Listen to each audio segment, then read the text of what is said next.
हम आपको स्टार्टिंग में जो बता रहे थे इंटरफेरेंस पैटर्न के बारे में, वो थोड़ा-सा सही चीज़ नहीं थी, उसमें हम कुछ चीज़ छुपा रहे थे। तो मैंने आपको बताया क्या था, मैं बता देता हूँ आपको कि जैसे ब्राइट एंड डार्क फ्रिंज बनती हैं, तो ऐसे बनती हैं पट्टियाँ, ऐसा नहीं होता है बच्चों।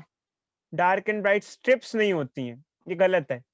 ये तो सिर्फ़ सिखाने के लिए बताया जा रहा था, स्ट्रिप्स नहीं होती हैं। फिर क्या होता है? फिर ये ग्रेडिएंट की फॉर्म में होती हैं। ग्रेडिएंट मतलब कि एक्चुअल में क्या होता है? अगर आप ये देखो, कहते हैं ये स्क्रीन है,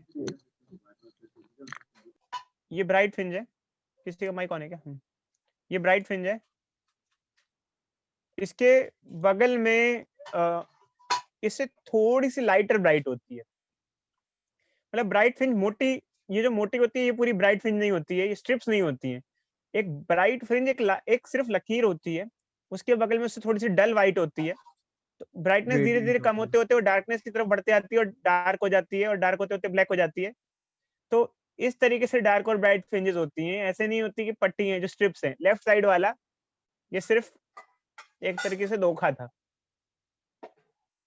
एक्चुअल में क्या होता है, इंटरफेरेंस पैटर्न ग्रेडिएंट की फॉर्म में एग्जिस्ट करता है।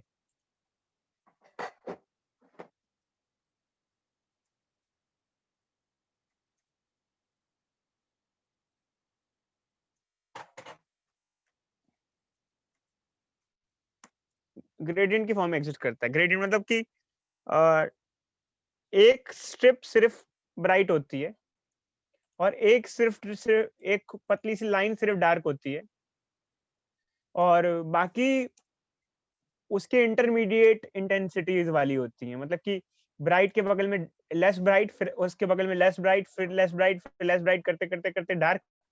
तो ये ग्रेडियंट की फॉर्म में इंटरफेरेंस पैटर्न मिलता है। ग्रेडियंट मतलब पता है, समझ में आ रहा है आपको? ग्रेडियंट मतलब कि स्लोली स्लोली चेंज होता है, ऐसा नहीं जैसे ये है।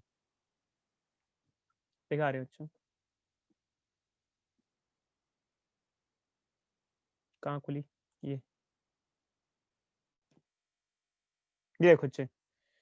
तो एक्चुअल में ये फिगर भी ऐसे अपनी जगह बहुत ज्यादा सही तो नहीं लग रही मुझे, बट इसमें ब्राइट फ्रिंज ये होती है जो बीच वाली होती है ऐसे,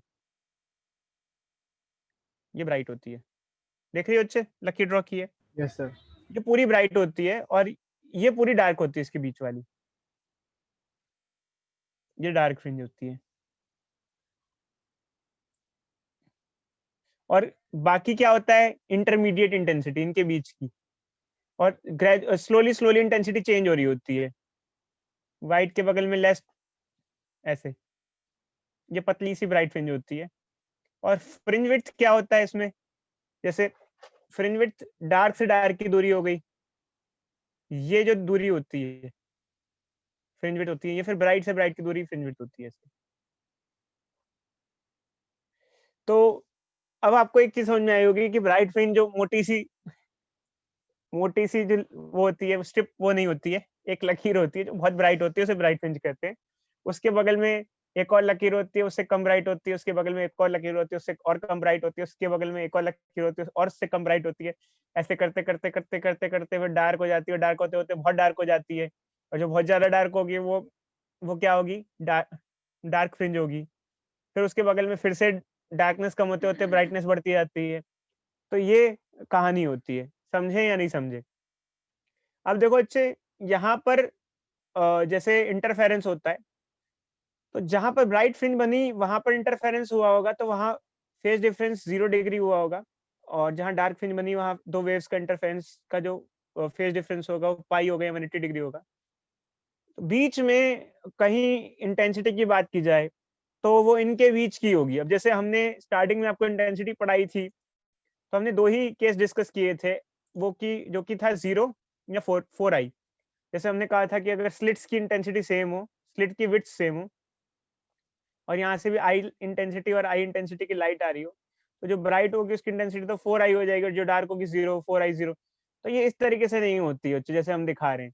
मतलब ऐसे तो और 4 आई और 0 के अलावा इंटेंसिटी होगी ही नहीं। हमने सिर्फ आपको दो ही लोगों की कहानी सुनाई, एक ब्राइट फ्रिंज की और एक डार्क फ्रिंज की। बट हमने इंटरमीडिएट किसी पॉइंट की या किसी लाइन की आपको कहानी नहीं बताई। ये समझे या नहीं समझे आप लोग? हेलो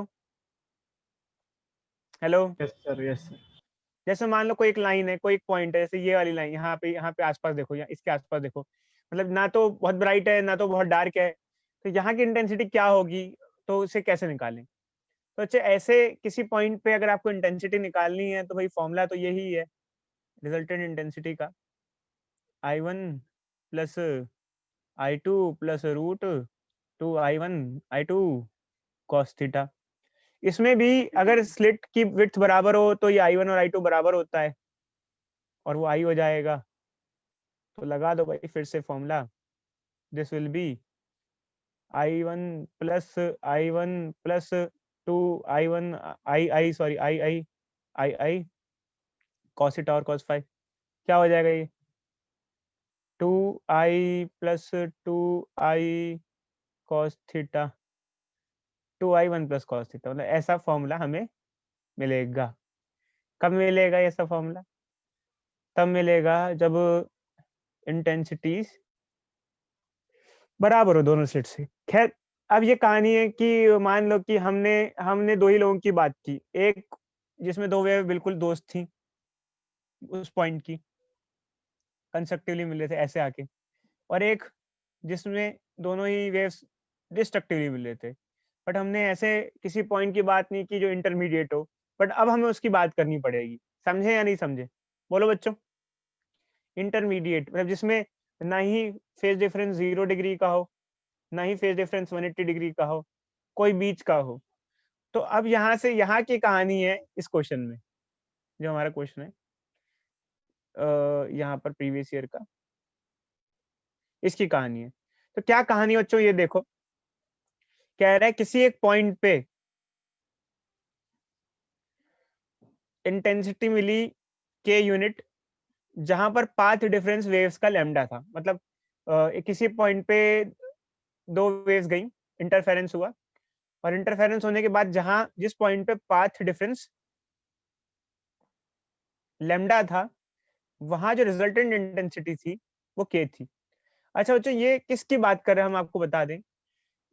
पाथ डिफरेंस लैम्डा मतलब कि मैंने आपको बता रखा है, जहां जहां पाथ डिफरेंस दो वेव चलती है उनका पाथ होता है, और पाथ का जो डिफरेंस होता है एन लैम्डा की फॉर्म में हो, वहां वहां कंस्ट्रक्टिव इंटरफेरेंस होता है, और वहां वहां ब्राइट फ्रिंज बनती है। मतलब ये ब्राइट फ्रिंज की बात कर रहा है कि जैसे पूरा पैटर्न है हमारा, जैसे ये हमारा फिगर है, पूरा पैटर्न बन रहा है, और पूरे पैटर्न में जो ब्राइट फ्रिंज है उसकी इंटेंसिटी जो है ये है 4I। ठीक है, the intensity of bright fringe is 4I। ठीक है, मतलब ये हमने बता रखा है आपको कि अगर ये आई है इंटेंसिटी, और ये उसको कह रहा है 4I को आई के मानो, ऐसे बोल रखा है इसकी इंटेंसिटी के है। ये इसने माना है कि जो इसकी इंटेंसिटी है के, जिसे हम 4I मानते हैं। कोई डाउट बच्चों? बोलो बोलो। No sir.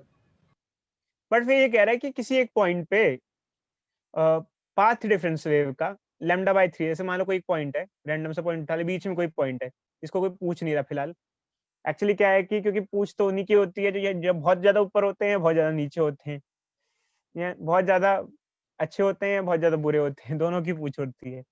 तो एक्चुअली क्या है अच्छे, मान लो कि ये कोई पॉइंट की बात कर रहा है जहाँ का पाथ डिफरेंस है, जहाँ वेव ना तो परफेक्टली मतलब कंस्ट्रक्टिव मिल रही है ना डिस्ट्रक्टिव मिल रही है, इंटरमीडिएट है।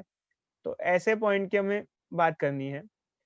तो वहां पे जो दो वेव मिल रही है उनका पाथ डिफरेंस लैम्डा बाय 3 है। अगर दो वेव मिल रही है ऐसे कि उनका पाथ डिफरेंस लैम्डा बाय 3 है, अगर पूरी एक वेव की बात करें तो पूरी एक वेव लैम्डा वेवलेंथ की होती है और उसका फेज 2 पाई होता है, और अगर पाथ डिफरेंस लैम्डा बाय 3 है तो फेज डिफरेंस 2 पाई बाय 3 होगा। और यही हमें पुट करना है ऊपर रिजल्टेंट वाले फॉर्मूले में, जो कि हमारा आया है 2I 1 प्लस कॉस थीटा। यहाँ थीटा ही तो फेज डिफरेंस होता है। तो दो वेव ऐसे मिल रही है कि उनका फेज डिफरेंस का मतलब बच्चे ऐसे ही होता है कि ऐसे ऐसे से मिल रही है तो कंस्ट्रक्टिव, ऐसे ऐसे मिल रही है डिस्ट्रक्टिव, और किसी तरीके से भी मिल सकती है, जैसे कि एक ऐसे तो एक यूं करके यूं मिल रही हूँ, मान लो कैसे भी मिल रही हूँ। मतलब फिलहाल खैर अभी आप इतना मत्था बच्ची मत पढ़ना बच्चों, बट बता रहे कंस्ट्रक्टिव डिस्ट्रक्टिव के अलावा कैसे मिल रही है। तो ये हो गया cos 2 pi by 3, cos 2 pi by 3 होता है cos 120 डिग्री। ठीक है, तो उस पॉइंट पे जो रिजल्टेंट इंटेंसिटी होगी ना ही वो कंस्ट्रक्टिव की ना ही डिस्ट्रक्टिव की होगी, वो होगी cos 120 की वैल्यू होती है -12, तो ये आ जाएगा हमारा here the resultant intensity will be 2i minus the half and resultant intensity will be I. तो in that case the resultant intensity will be I, और ये कह रहा है कि वो k के कंपैरिजन में कितनी है, मतलब ये जो इंटेंसिटी इस पॉइंट पे जो जिसकी हम बात कर रहे हैं, ये k के कंपैरिजन में कितनी है। तो देखो k तो 4i के बराबर होती है। अब हमने कैसे डिसाइड किया, क्योंकि क्वेश्चन में दिया गया है कि एक पॉइंट पे दो वेव मिल रही है, उनका पार्ट डिफरेंस लैम्डा है। अगर path difference lambda 2 lambda 3 lambda 4 lambda हो तो कंस्ट्रक्टिव इंटरफेरेंस होता है, ये हमने स्टडी कर रखा है। तो हमें पता है कि k is equal to 4i होता है, और ये i की वैल्यू पूछ रहा है, तो i की वैल्यू क्या होगी, k/4। मतलब उस पॉइंट पे जो इंटेंसिटी होगी वो जो ब्राइट फ्रिंज की होगी 1/4 होगी। जैसे उस पॉइंट पे जो रिजल्टेंट इंटेंसिटी हुई, जैसे ब्राइट फ्रिंज पे जितनी भी इंटेंसिटी हुई, तो उस पॉइंट पे वो जो ब्राइट और डार्क के बीच में एक पॉइंट एग्जिस्ट कर रहा है, वहां पर ब्राइट की 1/4 इंटेंसिटी होगी। समझे या नहीं समझे बच्चों, बोलो हेलो, बोलो भाई बोलो। फिर एक बार और बताना। देखो अच्छे चक्कर क्या है कि जैसे ब्राइट फ्रिंज है, हमने आपको एक चीज बता रखी है कि जैसे ब्राइट फ्रिंज है तो उसकी इंटेंसिटी जो होती है वो अगर वो बराबर बराबर हो स्लिट्स, तो उसकी इंटेंसिटी होती है 4i, और डार्क फ्रिंज की इंटेंसिटी होती है 0, यस 4i। सर। और अगर कोई और पॉइंट हो बीच में, तो इसकी इंटेंसिटी होगी 0 से लेके 4i के बीच में। ठीक है, यस सर। समझे या नहीं समझे। अगर मान लो कोई एक पॉइंट पकड़ लेते हैं हम, जैसे मान लो पी पॉइंट, ये ना तो ये डार्क के है ना ये ब्राइट है, इसके बीच में है, तो यहाँ इंटेंसिटी इसके बीच में होगी। तो यहाँ दो स्लिट से दो वेव पहुंची, ऐसे ही एक वेव यहाँ से पहुंची और एक वेव मान लो यहाँ से पहुंची, और ना ही यहाँ परफेक्टली कंस्ट्रक्टिव है ना ही परफेक्टली डिस्ट्रक्टिव है। यहाँ दो वेव इस तरीके से मिली कि उनका पाथ डिफरेंस λ/3 था, मतलब फेज डिफरेंस उनका 120 डिग्री के फेज पे मिली वो वेव्स। तो यहाँ रिजल्टेंट इंटेंसिटी क्या प्रोड्यूस होगी, तो यहाँ जो रिजल्टेंट इंटेंसिटी प्रोड्यूस होगी वो ये प्रोड्यूस होगी जो हमने निकाली, कितनी आई। बट ये कह रहा है कि ये ब्राइट फ्रिंज के कंपैरिजन में कितनी होगी। तो ब्राइट फ्रिंज की इंटेंसिटी होती है 4i, और उसको k मान रखा है उन्होंने कि ब्राइट फ्रिंज की इंटेंसिटी मान लो अगर 4i है, जो कि k है जो कि 4i होती है एक्चुअल में। तो यहाँ की इंटेंसिटी i है, तो ब्राइट के कंपैरिजन में कितनी हुई, तो ब्राइट के कंपैरिजन में जो इंटेंसिटी हुई है, क्योंकि i की वैल्यू इसकी वैल्यू निकालनी है ना हमें, ये k/4 हुई। तो अगर ब्राइट की इंटेंसिटी जितनी भी है उसकी 1/4 इंटेंसिटी इस पॉइंट पे होगी। समझे या नहीं समझे, बोलो, ये रिपीट करें, आगे बोलो। समझिए। जैसे अगर ब्राइट की 4i है तो इस पॉइंट पे i इंटेंसिटी है, तो ये कितनी हुई ब्राइट के कंपैरिजन में, 1/4 हुई ना। Yes sir. तो उसने 4i को 4i ना बोल के उसने कंफ्यूज कर दिया, उसने कहा मान लो इसकी इंटेंसिटी k है, तो इसकी कितनी होगी फिर 1/4 ऑफ दैट, k/4 होगी इसकी इंटेंसिटी। समझ में आया, ब्राइट से 1/4 इंटेंसिटी होगी। तो देखो अच्छा यहाँ पर हमने आपको एक चीज क्लैरिफाई की जो हमने आपको स्टार्टिंग में ढंग से नहीं बताया था, एक तरीके से देखा जाए गलत बताया था, या फिर जो भी बताया था मजबूरी में, क्योंकि उस वक्त हम बताते तो आप और कंफ्यूज हो जाते। तो ग्रेडियंट वाली कहानी बच्चे हम स्टार्टिंग में छुपा के चल रहे थे और एंड तक हमने छुपाई और बताई ही नहीं आपको, क्योंकि चक्कर क्या होता है कि स्टार्टिंग में मत्थापच्ची ज्यादा हो जाती है अगर ग्रेडियंट वाली कहानी बताते हैं आपको, तो वहां ज्यादा आफत हो जाती है। इसलिए हम स्टार्टिंग में स्ट्रिप स्ट्रिप दिखा देते हैं और समझाने की कोशिश करते हैं, फिर बाद में आपको ढंग से डिटेल में बताते हैं कि इंटेंसिटी ऐसे नहीं है कि 4i और 0 है, बीच में किसी पॉइंट पे वेव्स का इंटरफेरेंस कंस्ट्रक्टिव डिस्ट्रक्टिव अलावा भी हो रहा होगा। क्योंकि एक्चुअली क्या है, हमने स्टार्टिंग से ही आपको जो पढ़ाया कंस्ट्रक्टिव डिस्ट्रक्टिव पढ़ाया, यार वेव कंस्ट्रक्टिव डिस्ट्रक्टिव के अलावा भी तो हो सकती है। कोई बंदा आपका परफेक्ट दोस्त या परफेक्ट दुश्मन के अलावा भी तो हो सकता है। बट दो चीजें आप लोगों के लिए ज्यादा इंपॉर्टेंट होती है, ये मेरा बहुत अच्छा दोस्त है, ये मेरा बहुत अच्छा दुश्मन है। बाकी लोग आपकी जिंदगी में इतने मैटर नहीं करते हैं, बट यहाँ पर मैटर करते हैं। समझे या नहीं। Yes sir. तो ये अच्छे पॉइंट है। तो यहाँ पर बच्चों जाके हमारा ये टॉपिक हो जाता है फिनिश, और अब हम आगे